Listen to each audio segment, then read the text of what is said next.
ओम शांति। आज है 18 जून। आज की मुरली शुरू करते हैं।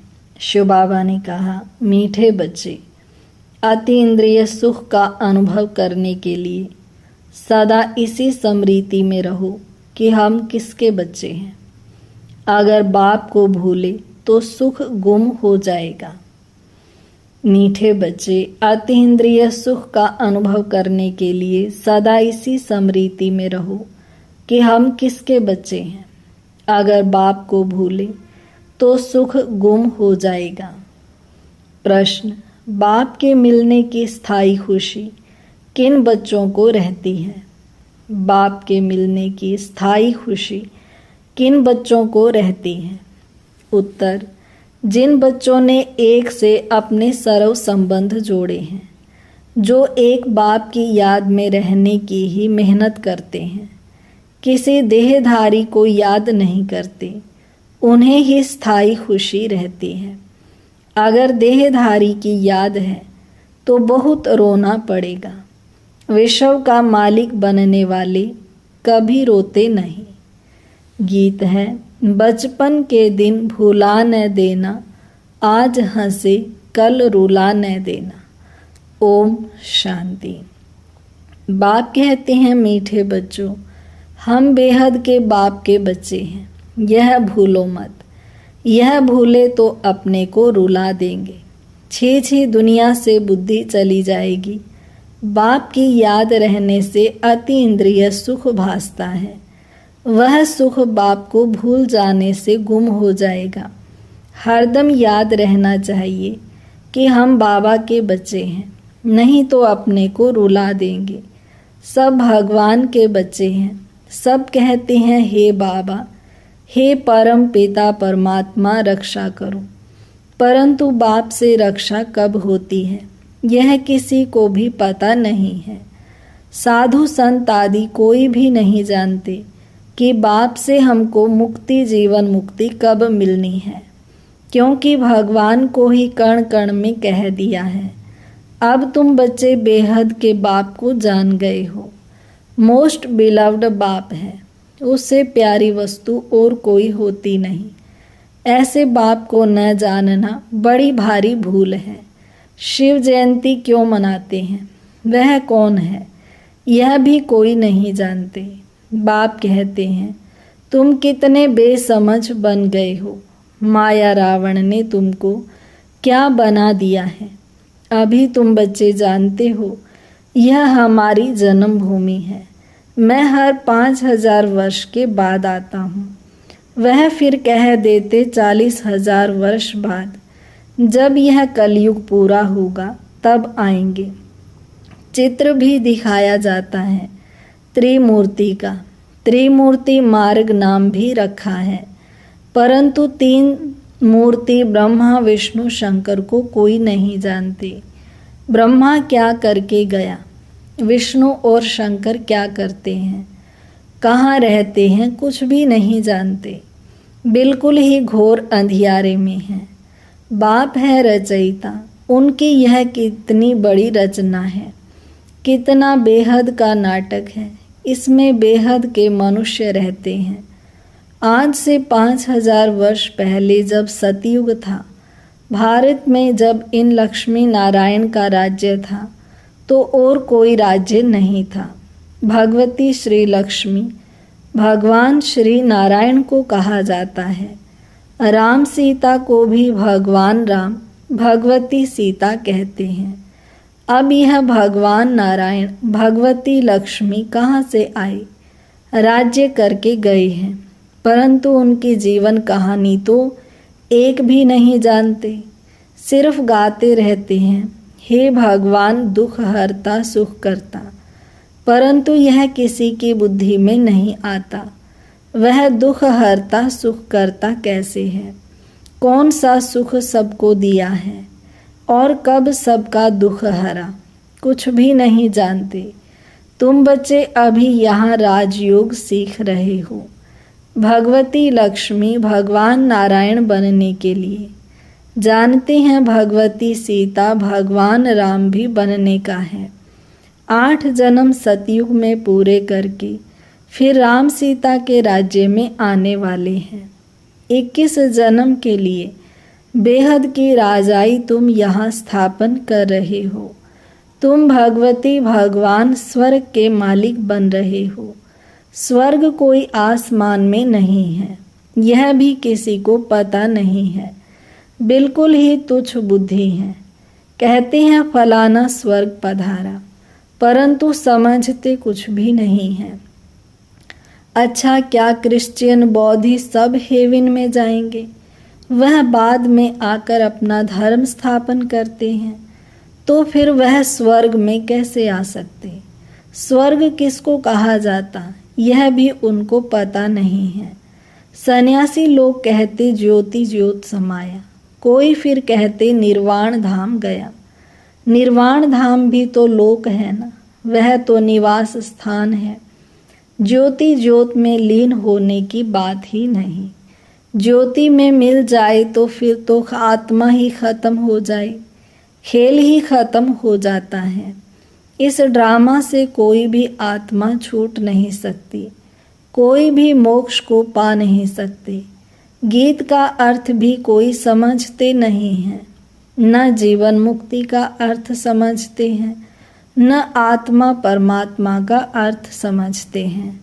बाप कहते हैं तुम्हारी शक्ल तो मनुष्य की है, जो इन देवताओं की भी थी। सतयुग आदि में देवताएं थे, उन्हों का 2500 वर्ष राज्य चला। बाकी 2500 वर्ष की बात है जिसमें और सब धर्म आते हैं। 5000 वर्ष के बदले मनुष्य कह देते लाखों वर्ष कल्प वृक्ष की आयु है, परंतु तुम्हारी बात समझने के लिए भी नहीं आएंगे। हाँ, आएंगे भी वही जिन्होंने कल्प पहले आकर समझा होगा। पहले तो समझाना है। एक है हद का सन्यास, जो सन्यासी लोग घर बार छोड़ जाए जंगल में रहते हैं। पहले पहले वह सतो प्रधान थे, फिर अब तमो प्रधान बने हैं, तो जंगलों में लौट कर आए, बड़े बड़े महल बनाए हैं। इन सन्यासियों ने भी पवित्रता के आधार पर भारत को थमाया जरूर है, भारत की सेवा की है। यह सन्यास धर्म नहीं होता तो भारत एकदम विकारों में जल मरता, पतित बन जाता। यह भी ड्रामा बना हुआ है। उन्हों में पहले पवित्रता की ताकत थी, जिससे भारत को थमाया है। इन देवताओं का जब राज्य था तो भारत कितना साहूकार था। इन्हों के कितने बड़े बड़े हीरे जवाहरों के महल थे, वह सब कहाँ गए? सब नीचे चले गए।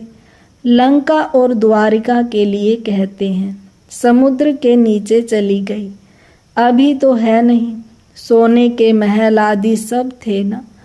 जब मंदिरों आदि में हीरे जवाहरात लगा सकते हैं तो वहाँ क्या नहीं होगा। कितनी तुम बच्चों को खुशी होनी चाहिए। बाबा फिर से आया हुआ है। कहते हैं बाप को याद करो। याद एक को ही करना है, जिससे विकर्म विनाश होते हैं, परंतु वह भूल जाते हैं और देहधारी की याद आ जाती है। देहधारी की याद से तो कुछ भी फायदा नहीं। बाप कहते हैं माम एकम याद करो, किसी भी देहधारी को याद नहीं करो। अम्मा मरे तो भी हलवा खाना, एक बाप की याद से ही कमाई है। हम शिव बाबा के बच्चे हैं, उनसे वर्षा लेना है। इस समय बाप को याद नहीं किया तो फिर बहुत पछताना पड़ेगा, रोना पड़ेगा। विश्व के मालिक बनने वालों को रोने की क्या दरकार है? तुम बाप को भूलते हो तब ही माया थप्पड़ लगाती है। इसलिए बार बार बाबा समझाते हैं कि बाप को और वर्षे को याद करो। अमरनाथ ने अमरपुरी में एक पार्वती को तो बैठ अमर कथा नहीं सुनाई होगी। जरूर बहुत होंगे। जो भी मनुष्य मात्र हैं, सबको बाप समझाते हैं कि अब पतित मत बनो, यह अंतिम जन्म पवित्र बनो। वहाँ स्वर्ग में कोई विकार नहीं होते, अगर वहाँ भी विकार होता तो फिर स्वर्ग और नरक में फर्क क्या हुआ। देवी देवताओं की महिमा गाते हैं, सर्वगुण संपन्न, 16 कला संपूर्ण है। भगवान आकर भगवान भगवती ही बनाएंगे, सिवाय भगवान के कोई बना न सके। भगवान तो एक ही है। गाया भी जाता है भगवान भगवती की राजधानी। यथा राजा रानी तथा प्रजा भी वही होगी, परंतु भगवान भगवती कहा नहीं जाता। इसलिए कहा जाता है आदि सनातन देवी देवता धर्म। यह किसी को पता नहीं है। इनकी ब्रह्मा की आत्मा को भी बाप समझाते हैं। एक बाप की, एक दादा की 2 आत्माएं हैं ना। एक आत्मा 84 जन्म लेती है, दूसरी आत्मा पुनर्जन्म रहित है। बाप कभी पुनर्जन्म नहीं लेते हैं। एक ही बार आकर सारे विश्व को पवित्र बनाने के लिए हमको राजयोग सिखाते हैं। बाप तुमको समझाते हैं, मैंने इनमें प्रवेश किया है। यह 84 जन्म भोग आए हैं। अब इनके बहुत जन्मों का यह अंतिम जन्म है। अब मैं निराकार हूँ, तो कैसे आकर बच्चों को राजयोग सिखलाऊं। प्रेरणा से तो कुछ हो न सके। श्री कृष्ण भगवानुवाच तो हो न सके। वह कैसे आ सकता है। वह तो है ही सतयुग का प्रिंस, 16 कला संपूर्ण। फिर त्रेता में होते हैं 14 कला संपूर्ण। फिर द्वापर में श्री कृष्ण को क्यों ले गए हैं। उनको तो पहले आना चाहिए। बाप समझाते हैं, पहले बाप को याद करो, नहीं तो माया एकदम थप्पड़ मार देगी। छुई मुई का एक झाड़ होता है, हाथ लगाओ तो मुरझा जाए। तुम्हारा भी ऐसा ही हाल होता है। बाप को याद नहीं किया और खलास। गीत में भी सुना, बचपन के दिन भूला नहीं देना। बाप को भूले तो कहाँ न कहाँ चोट लग जाएगी। बाप कहते हैं तुम हमारे बच्चे हो ना। यह शरीर तो विष से पैदा हुआ है, वह इनके लौकिक माँ बाप हैं। यह तो पारलौकिक बाप, और इनको फिर अलौकिक बाप कहा जाता है। यह हद का बाप था, फिर बेहद का बाप बन गया। अभी देखो, यह लौकिक बच्ची निर्मल शांता बैठी है। यह लौकिक भी है, अलौकिक भी है, पारलौकिक भी है। बाकी शिव बाबा के तो भाई बहन हैं नहीं, न लौकिक न अलौकिक न पारलौकिक। कितना फर्क है। एक बाप का बनना मासी का घर नहीं है। ऐसे बाप से संबंध जोड़ना है, टाइम लगता है। शिव बाबा की याद में रहना बड़ी मेहनत है। कई 50 वर्ष से रहने वाले भी सारा दिन शिव बाबा को याद भी नहीं करते, ऐसे भी हैं। और सबको भूल एक को याद करना बहुत बहुत मेहनत है। कोई 1% याद करते हैं, कोई 2%, कोई ½ % भी मुश्किल याद करते हैं। यह बड़ी भारी मंजिल है। तो बाप समझाते हैं, बचपन को नहीं भूलना। बाप से स्वर्ग का वर्षा मिलता है। तुम जानते हो हम जीते जी मर कर बाप के आकर बने हैं नई दुनिया में जाने के लिए।